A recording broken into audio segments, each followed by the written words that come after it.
On the point of corruption,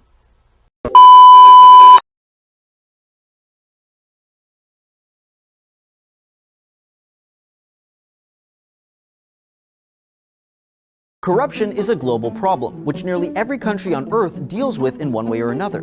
The 2015 Corruption Perceptions Index, published by Transparency International, is a valuable tool for insights about what parts of the world suffer the most from bribery, embezzlement, and other abuses of power.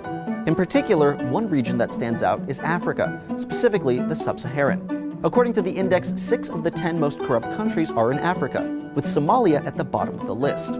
The worst affected countries are also some of the poorest in the world, and while corruption helps a select few, it costs the continent billions. One study shared by the United Nations estimates roughly $150 billion is lost to corruption every year just in Africa alone. it doesn't matter where you are on this earth. If you live in New York or in London or in anywhere in Africa, we're all driven by incentives. Governments are incentivized, as are individuals and our societies as a whole.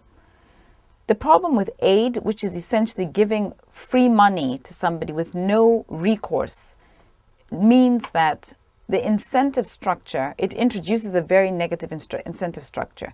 You can steal that money and have no recourse.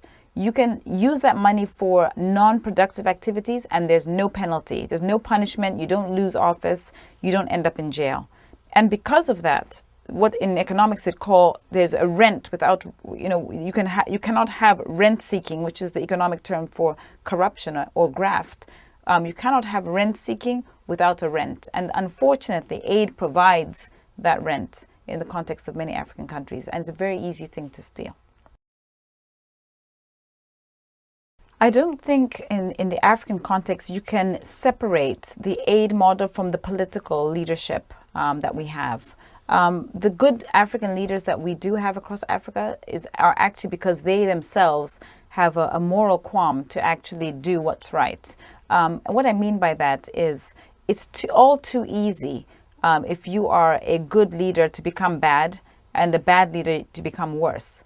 So there's a reason why African history is littered with examples of despotic and tyrannical leaders across the continent who've stayed in power for many, many years. And even in those situations, they have very clearly continued to receive aid monies.